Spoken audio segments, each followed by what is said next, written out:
A Ter a Distância é uma adaptação das atividades de assistência técnica e extensão rural do Bahia Produtiva, projeto do Governo do Estado da Bahia, por meio da Secretaria de Desenvolvimento Rural do Estado da Bahia, executado pela CAR, Companhia de Desenvolvimento e Ação Regional, com recursos provenientes de acordo de empréstimos com o Banco Mundial.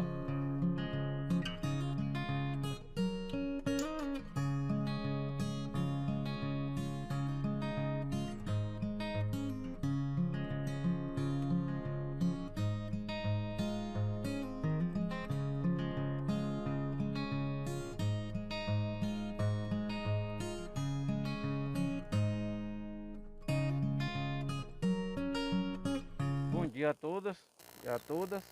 O meu nome é Gleus, faço parte da cooperativa, né, da equipe técnica do Bahia Produtivo. E como sempre, nós abrimos aqui esse momento dessa discussão para a gente fazer o plantio de mudas da barragem, né, aqui da comunidade Ingazeira. E aí nós estamos aqui presentes com o nosso engenheiro ambiental Kaique, nosso ACR Emerson, e nosso agricultor que está nos contribuindo aqui, vizinho aqui da barragem, né? E eu passo a palavra para Kaique para ele escrever um pouco mais. Bom dia a todos e a todas. Primeiramente eu apresento o nosso querido Rogério, que está aí, veio aí para contribuir com a gente, para poder estar participando dessa atividade. Gleucio, nosso técnico agrícola, que está sempre presente aí. Elza, que está fazendo nossa assistente social, que faz toda a parte de comunicação, tá dando sempre todo o suporte. O ACR, chamado Emerson, que está aí sempre disponível para os agricultores e sempre se fazendo presente durante as atividades. E meu nome é Kaique, como o Gleucio apresentou. A gente veio ressaltar agora a parte do covejamento, o espaçamento entre as mudas, a melhor área para ser plantada. E gostaria de levar em relação à questão do banco de semente e banco de mudas que vocês podem estar fazendo. O banco de sementes, vocês podem estar fazendo uma questão de armadilhas na própria área de preservação permanente, que ao longo do tempo ela vai tendendo a acontecer, ela vai aumentando a questão de árvores, a questão de variedade, tanto de frutíferas quanto de biomassa. E essas árvores elas podem ir dando sementes. Essas sementes vocês podem estar fazendo um banco de sementes de vocês, podem estar fazendo um banco de mudas e comercializando essas mudas. Mudas essas que em diversas feiras, vendas, existem comercialização, é a questão da produtividade pode estar aumentando aí. Também uma renda, não só a renda das frutíferas, não só a renda porventura de apicultura, criação de abelhas, mas também das próprias plantas, das próprias mudas, que vocês vão estar fazendo esse trabalho, reproduzindo, replicando esse trabalho de estar fazendo aí o que a gente vai demonstrar aqui agora. Agora sim, fala aí, Rogério, pra gente esse trabalho que você está vendo aqui, qual é a sua opinião sobre o que está acontecendo aqui? Beneficiar a mim, porque como você falou sobre apicultura, eu sou apicultor também e a gente vê a área muito degradada e aí vamos incentivar a todos os produtores a colaborar para a gente fazer o plantio de árvore aqui em nossa barragem. Isso aí vai contribuir também no sentido da apicultura, na florada, tudo isso. Se você que é apicultor, você sabe muito bem disso aí, né? Até mais mesmo do que eu. Com certeza. E o Rogério também pode fazer também o uso das plantas que, no caso, que as abelhas mais gostam, né? As que florescem aqui na região, que vai lhe contribuir para que aumente ainda mais a sua produção de mel. E agora vamos para a parte principal, né? Que é o plantio. Pois bem, gente, nesse momento agora nós estamos iniciando os nossos trabalhos, onde vai consistir, né, a abertura das covas, né, a cova de 40 por 40, onde nós plantaremos as mudas. É necessário também que inicialmente, né, a gente fazer um covejamento próximo da barragem, até porque a água que vai irrigar essas mudas, né, vai ser oriunda da própria barragem.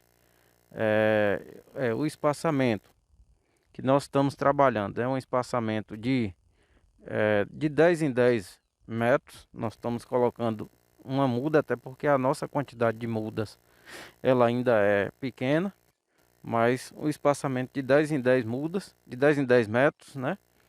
As mudas que nós estamos utilizando são as mudas de jaca, muda de jasmim, muda de aroeira, muda de jamelão, né? Enfim, tem já algumas gliricídias plantadas no entorno da barragem, então vai completando, né? Mas ideal que tivesse mais outras variedades de mudas, mas já é um início. Pior é não ter nada para plantar. É ideal, né, que se faça uma adubação de fundação dessas covas, por exemplo, a utilização de algum esterco orgânico, esterco de galinha, esterco de gado, a utilização de algum pó de rocha, né, como fonte de fósforo, e também a fonte de calcário, né, o cálcio e magnésio, que é o calcário, né, ele é um resíduo de pó de rocha moído, que vai inicialmente fertilizar essa cova onde é o início, onde as raízes precisam ser iniciadas, né? E para não se ter nada de início de fertilidade, a gente utiliza essa adubação parcialmente. Posteriormente, que é feito o procedimento da abertura da primeira terra, né? Colocar um pouco de água, porque aqui o solo está bastante endurecido devido ao pisoteio de animais, né? E aí então, posteriormente a gente vai fazer a conclusão da abertura da cova. E depois fazer a adubação e depois o plantio. Essa é a etapa. Vale ressaltar também a questão, o que o Glaucio citou aqui, a questão do pisoteio do gado. Ele influenciou na compactação do solo, então o solo ele ficou endurecido. Até mesmo para o que nosso ACR comentou, para vocês aumentarem a produtividade dentro dessas áreas de preservação permanente, ela vai influenciar que o solo, o próprio enraizamento da vegetação, ela vai fazer com que aumente essa permeabilização, ou seja, a água ela vai infiltrar com mais facilidade, em vez de correr, o solo ele vai ficar com mais poros, o enraizamento, o aumento da nutrição, o solo vai ficar de certa forma, ele vai, com o passar do tempo, aumentando o nível de fertilidade dele. E outra questão também são os topos de morro. Os topos de morro eles devem ser de toda forma o mais preservado possível. Um caso que está sendo mostrado ali, ele não há preservação do topo de morro. Então, todo o processos químicos e físicos que o solo vai sofrer vai influenciar totalmente na questão da água, a acidificação do solo. Então vai precisar de uma adubação maior, uma maior quantidade de calcário, e tudo isso vai trazer questão financeiramente, vai trazer gastos, custos que a gente não quer. O que a gente quer é aumentar a renda das nossas terras, nossa produtividade mesmo.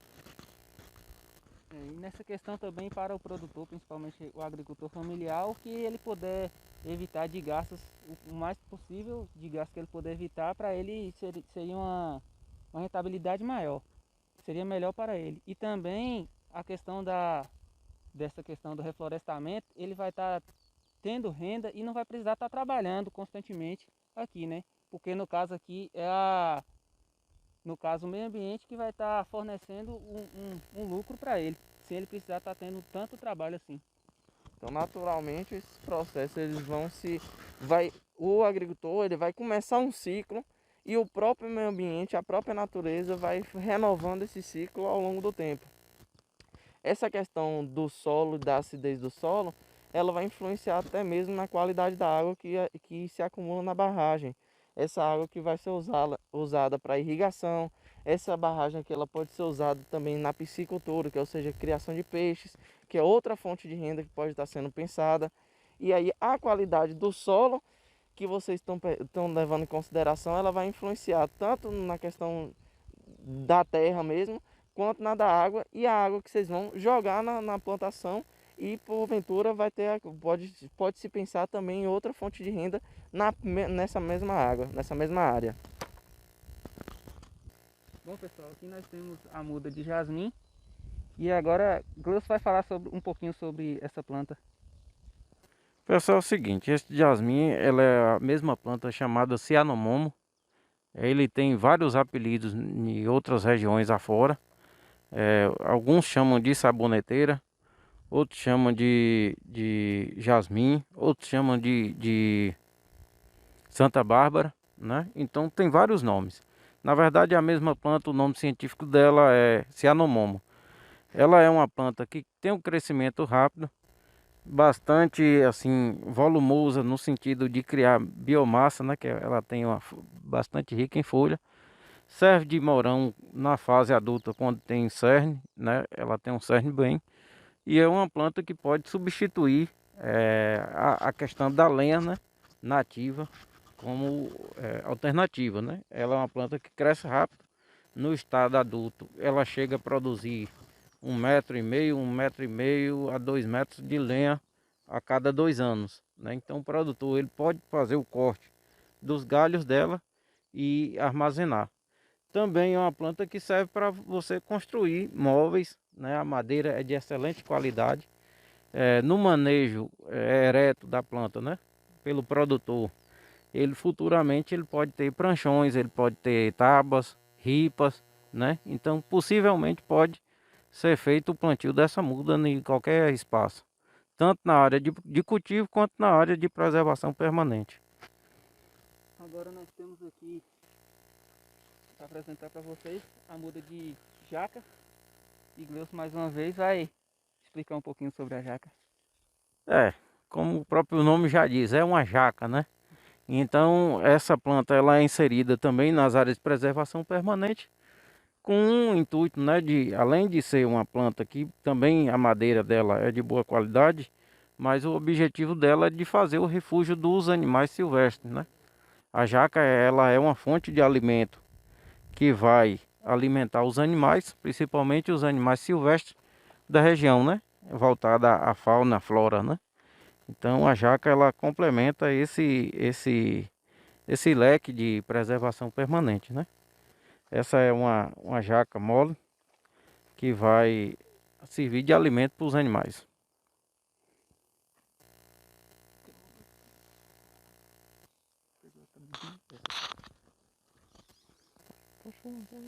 Bom, pois bem, pessoal, essa aqui é o framboyant, também é uma planta que faz o embelezamento. Ela não tem muita habilidade assim, no sentido de servir para madeira, mas ela serve de florada para as abelhas. É uma excelente florada e também uma boa planta no sentido de embelezamento local, né? Ela tem um galho, cresce bastante e faz a cobertura vegetal do ambiente em maior espaço. Ela não cresce muito, mas ela faz a parte de embelezamento e a parte de florada. Ao lado direito aqui nós temos o jamelão, que é uma planta que também serve para a questão da lenha, né? Ela não é uma planta assim com objetivo para tábua, para madeira, mas ela serve de lenha para utilizar no fogão, no forno no caso da secagem do café, serve na questão da farinha para secar e também serve de refúgio de alimentação para os pássaros. Ele produz uma frutazinha avermelhada, né? Que serve de alimentação para esses animais. Então vai ser... para os animais, para nós também, humanos, que eu já experimentei, o jamelão é delicioso. Exatamente. E é uma fonte de biomassa, né? E aí é o seguinte, a gente tem também o número ilimitado para outras plantas, que porventura nós não trouxemos aqui, mas tem também nativas, né? Que pode ser utilizada e nós vamos iniciar com esse, depois a gente vai introduzindo outras variedades. Então a gente vai fazer a questão, depois que tiver o banco de sementes, fizer o armazenamento de mudas, o projeto de criação de mudas, depois que elas já estão prontas e o covejamento já foi feito, a gente vai fazer a questão de umidificar umedecer bem bastante, né? Essas mudas, para depois fazer a aplicação de uma correção inicial daquele local específico, uma adubação local e não do solo todo, para poder dar início a dar condições dessas plantas se desenvolverem naquela localidade. E para isso a gente vai fazer primeiro a umidificação, depois o passo a passo como mostraremos a seguir. Deixa eu ver.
Tá bom, Rogério.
tá fresquinha.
Bom, como foi apresentado aqui, como foi feito por toda a equipe que está aqui presente, nós fizemos um couveamento, fizemos a adubação de calcário em loco em cada muda para poder ela começar a ter condições para poder se desenvolver. Foram feitas cerca de 14 mudas aqui plantadas, só tem que assim, a gente espera e tem a indicação de que sejam realizados mutirões entre os agricultores para que todo mundo consiga fazer um projeto de multiplicar essa quantidade, esse pequeno número que fizemos. Uma quantidade aqui, uma equipe pequena conseguiu já fazer em pouco tempo esse plantio dessas mudas. A gente aconselha, né? Fazemos a sugestão, né, de que a comunidade ela possa fazer suas mudas e através de mutirões realizar o plantio na área, né? É uma atribuição e responsabilidade da associação de fazer os compromissos, né, em torno da barragem junto com os agricultores que fazem limite, né, confronto com a barragem. Rogério. Gostei muito e vamos dar continuidade no projeto, que vai beneficiar a todos. Dando a sugestão, né? Rogério é coordenador, subpresidente da associação, e ele vai estar comunicando os demais associados, né, para essa incumbência desse trabalho que é reflorestar a área da barragem. E agora, depois dessa aula, né, podemos nos dizer que estamos práticos a realizar a atividade e multiplicar. E assim, quem sabe da próxima vez a gente já está aqui fazendo outro vídeo, né, já mostrando assim a área já toda preservada e realizar qualquer outro tipo de atividade que venha a beneficiar a todos.